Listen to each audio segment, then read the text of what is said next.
这是一种传承500多年的钓鱼技术。一条条鳗鱼像排队一样上钩，渔民将咬钩的鳗鱼高高扬起，鳗鱼掉落鱼舱的同时被割断鱼线。这里是位于浙江省的玉环县，作为我国13个海岛县之一，海洋捕捞是这里村民们近千年来的主要谋生手段。刚刚进入冬天，早上9点，一艘渔船就驶出了玉环灯塔渔港。42岁的渔民薛刚是一名有着20多年出海捕鱼经验的老渔民，他今天要捕捞的是60海里外的一种深海鱼——鳗鱼。沿绳钓鳗鱼一般采用清战鱼当饵料，一次出海就要准备60筐，大约4000公斤。这次出海，薛刚请了10名船员，船长负责确定钓点，船员则负责切饵、下钓和拉线。老船员们经验丰富，一切都被打理得井井有条。沿绳钓被世界公认为最佳的生态捕捞方式之一。500多年前，这种方式从福建崇武传入浙江玉环，因为只钓大鱼不伤幼鱼，所以这种捕捞方式一直被当地渔民沿用至今。从渔船上放出一根主线，主线上每间隔一段距离系有一根支线，支线上连接钓钩和浮子，让钓钩上的鱼饵悬浮在一定深度水中，从而诱惑指定的鱼上钩。海上捕捞对天气条件要求极高，11月正值大风大浪高发季，整个渔船都开始颠簸，这让渔民们的作业环境变得艰难起来。不过对这些老司机来说，只要不超过9级大风，都能轻松应对。以前的时候啦，我们出海了，这个船又小，有风的时候浪又大，一个浪打上来了，人就站不稳，摆来摆去。大风让海面下的水流加快，沿绳钓在起钓过程中，钓绳很容易缠在一起。好在薛刚有着丰富的应对经验，他指挥着船员将打结部分的支绳剪掉，再重新将主绳系在一起。风大浪大的就是这个流水太急嘛，饵料呢它就到不了底，鳗鱼吃不到。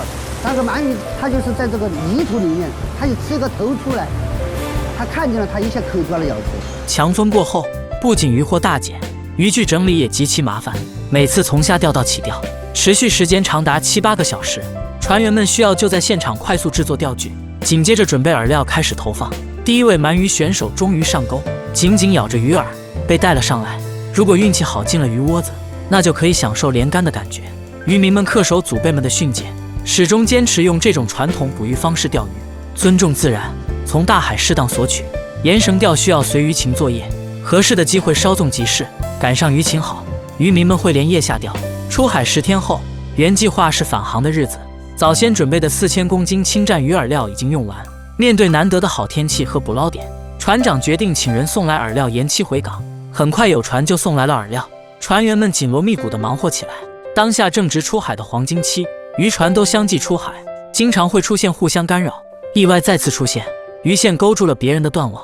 薛刚抓紧指挥船员处理。现在海里面什么情况都遇得到，有的渔船网丢在海里面，我们也不知道。我们的钓钩放下去，如果勾住的话就很麻烦，把我们的钓钩搞得乱七八糟，鱼也拉不上来。还好这次麻烦并不大，很快就解决掉了麻烦。晚上渔民们就在船上解决晚餐。天气预报又传来降温的讯息，这意味着台风马上就要来了，他们要在台风前抓紧回港。出海12天，渔民们收获了丰富的回报。1月份这个时候鱼价高一点，产量呢稍微要比以前要好一点，好的时候1个星期1万多斤，不好的时候几千斤。这趟出海，薛刚一个人就分到了5000多块，对一个普通渔民来说，这笔收入已经不少。时代一直在变，捕鱼技术层出不穷，但中国的渔民始终坚守不竭则而渔的铁律，这便是我们亘古追求的人与自然和谐共处之道，讲究的是分寸与尺度。